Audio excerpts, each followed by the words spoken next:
this workshop of the Board of Trustees of the Village of Park Forest to order. Will the clerk please call the roll? Trustee Brandon? Here. Dillard? Here. Kopachinski? Here. Kramer? Here. McCray? Here. O'Neill? Here. Mayor Ostenburg? Here. It's like we're spread out all over the place. Just for the sake of the audience, I'd like to just explain that when the board adopted a schedule this year for meetings, and part of what we decided to do was keep the fourth Monday of the month open for workshop sessions. Not a formal meeting, but where there are issues that we feel the board needs to know a little more about, or there's something that we want to explore a little more carefully. And so tonight is one of those workshops where we're going to have a presentation on the whole project relating to the wetlands itself, so in the classroom and how it's utilized. So I think, will John be handling things now? Pretty much our presentation for the evening is, the sole purpose, as the mayor said, is just for the presentation of what's going on, student presentations. I think it's what the board and the public can expect to see this coming spring and summer out at the Aqua Center, out at the Wetlands Discovery Center, and then the wetlands themselves.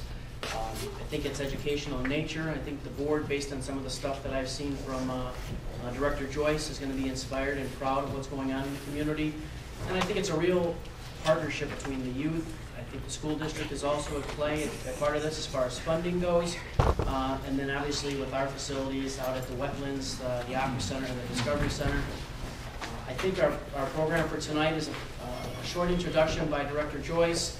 We also have a presentation from Michelle as to what's going on, and then the board can go out and actually intermingle and see what's going on with the individual presentations, and then I will defer to you, Mayor, when you want to.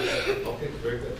Yeah. Okay, I'm basically just going to introduce Michelle. This started about 2 years ago when I saw Michelle and Emily building bat houses on the benches from the men's locker room and women's locker room in the bathhouse at the pool.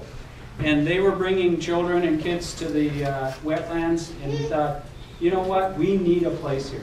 We need a place here other than the benches in the lobby of the Aqua Center to do what they want to do and to put the exciting ideas that they have in place on a regular basis. And everything just worked beautifully. We ended up getting a grant.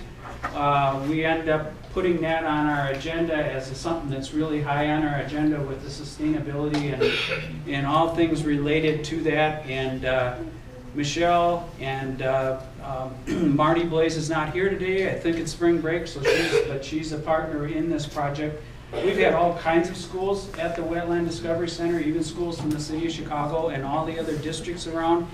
But tonight we're featuring Michelle and the projects at 163. She's going to kind of introduce the project and the strategy for how we're going to move around afterwards. So Michelle O'Connor. Thank you very much, John. Good evening, everybody. Good evening. I come here bearing good news. Science is alive in Park Forest. Look at these beautiful students.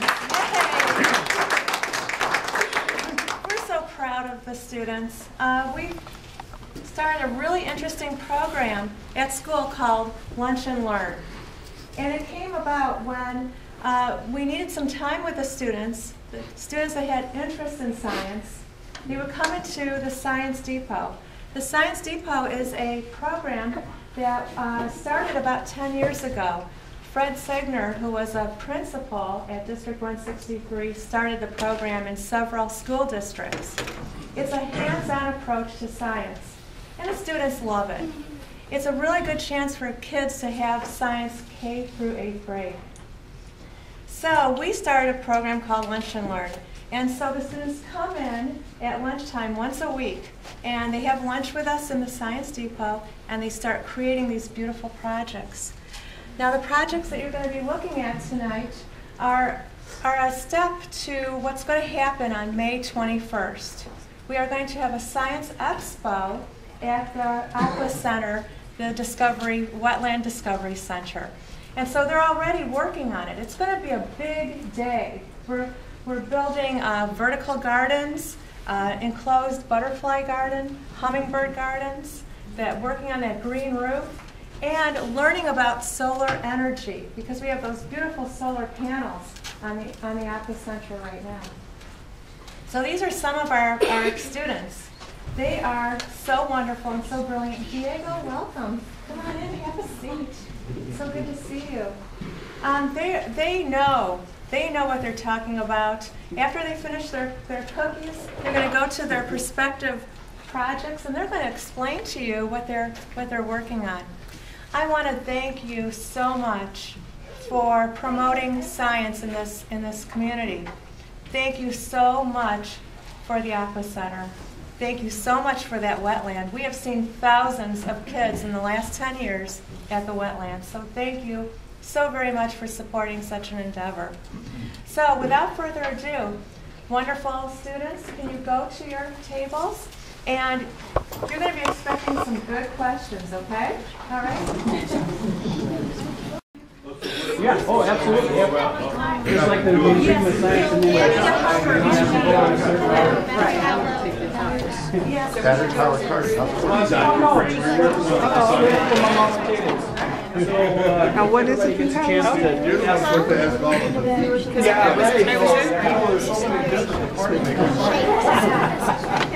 Why are you feeling?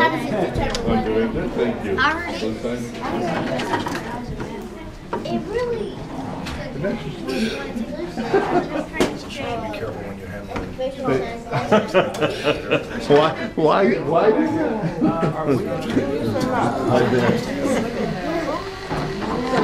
I'm fascinated by this. I know. The boys have been working on this during the lunchtime, and they've been using tools and getting that together. After spring break, we're going to convert those battery-operated cars to solar panels. So we're going to try that out in the parking lot. It's so fun. Isn't it great? So I have a lot of old CDs. I know. You can donate if you want to make more cars. Really something. We love it. Taking pictures. You see them under the camera, right? The larger? Is it the larger?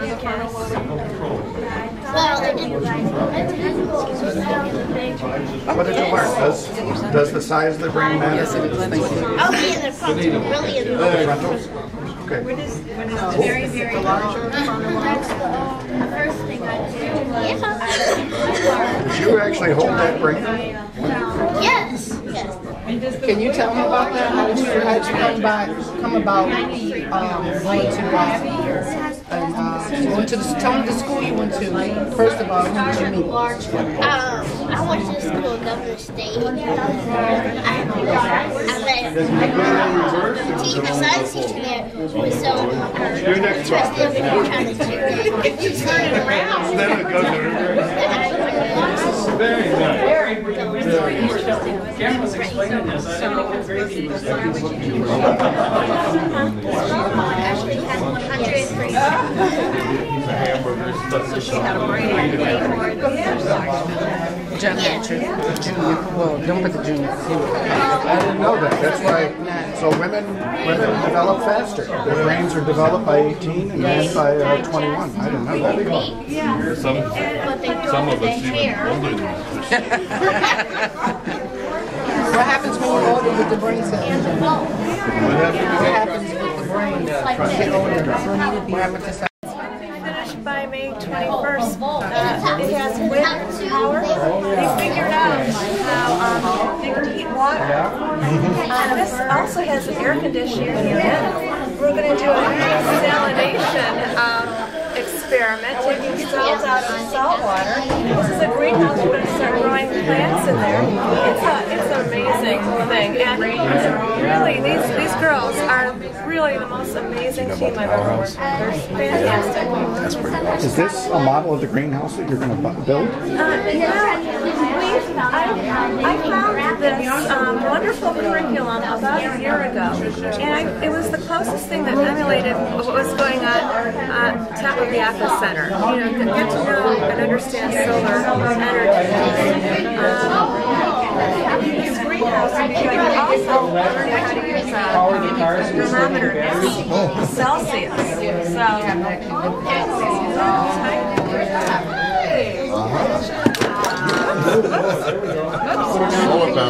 yeah, the solar panels down. But this is the sun collector. They'll have warm water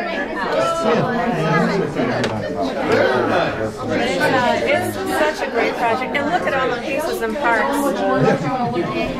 It's a wonderful developmental tool. Fifth grade girls are getting this and understanding this and looking. I wanted to start that. Because B-I-N. You have to put dirt, you got to punch worms out of the ground and put in the computer. Let me see this. So you put a little piece of newspaper or a banana peel inside. It's like a crystal thing. Yeah, banana peel. It's called these chemicals. What's your name, honey? Maya. Maya? And your last name? M-I-A. You put the then A. Pretty nice. The worms. What happened here? Well, I'll let them tell you. Yeah, let them explain. I-E-N. Don't do it better than that.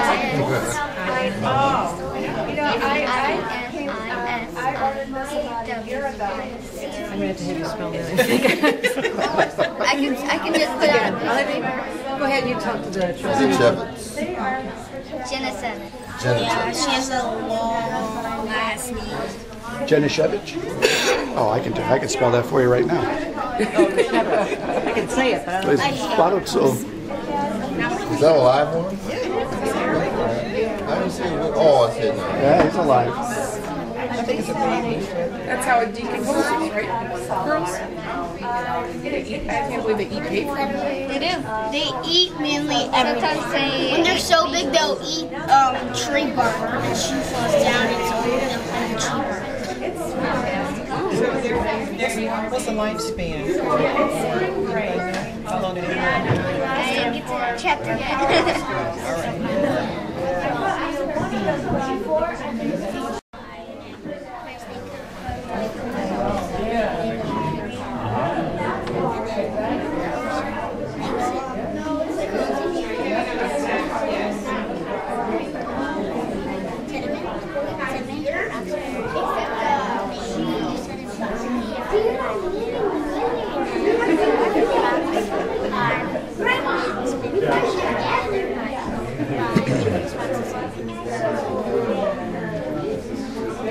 Classes of rocks. Yeah. So is shale usually up near the top?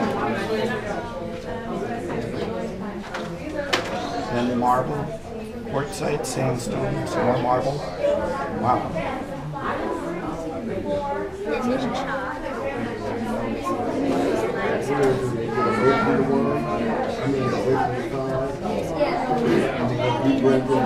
I can't see what this says. What does this say? This is Kiara Ellison from Mohawk School. Our first place. Congratulations.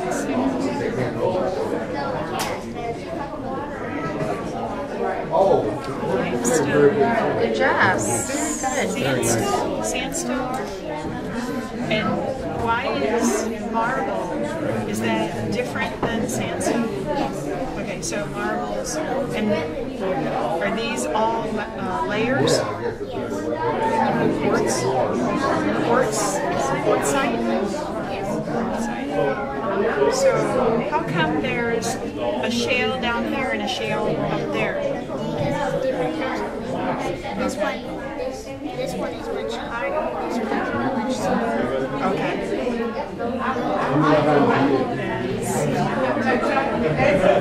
Mud? But marble's generally very hard. So I'm just kind of surprised it's in the middle.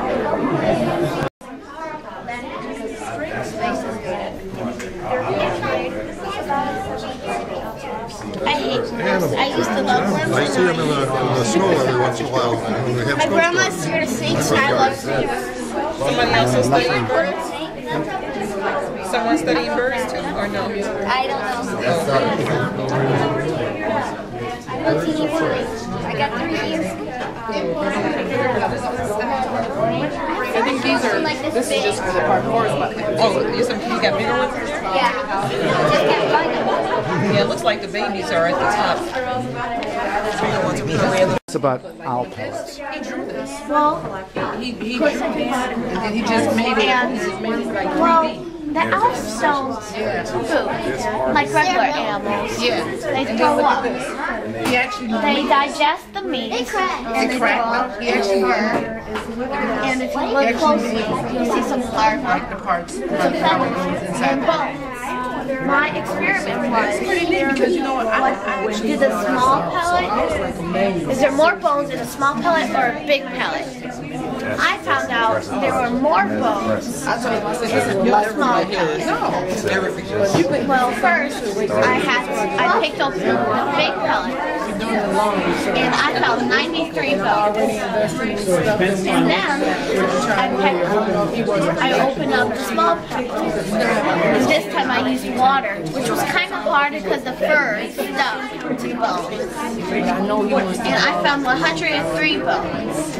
And that was a big surprise to me. And the way they get these animals is, the tip of their feathers are very soft, so they fly silently. And then when they get right up to their prey, they screech. And that scares the animal. They stop. It just picks them up and eats them whole. This is Leah Smith, Mohawk School, grade 4. Thank you. And the solar probably looks like one of those. I know exactly.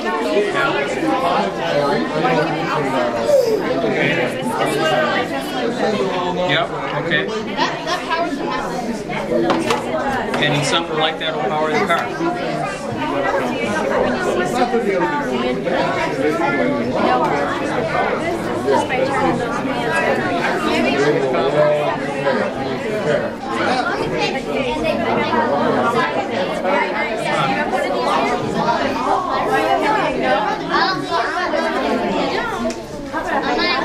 for that. I wonder why it is.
Oh, well, she's got blood donations.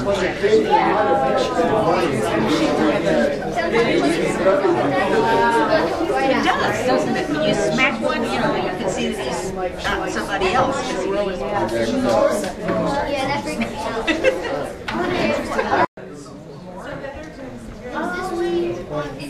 I guess we could just do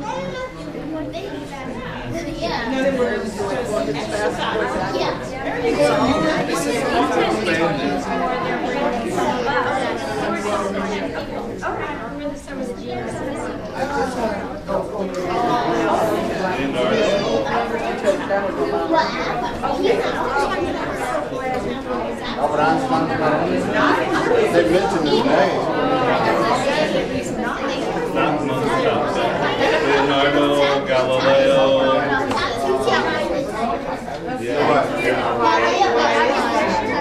Now who's this gentleman? About the fisher,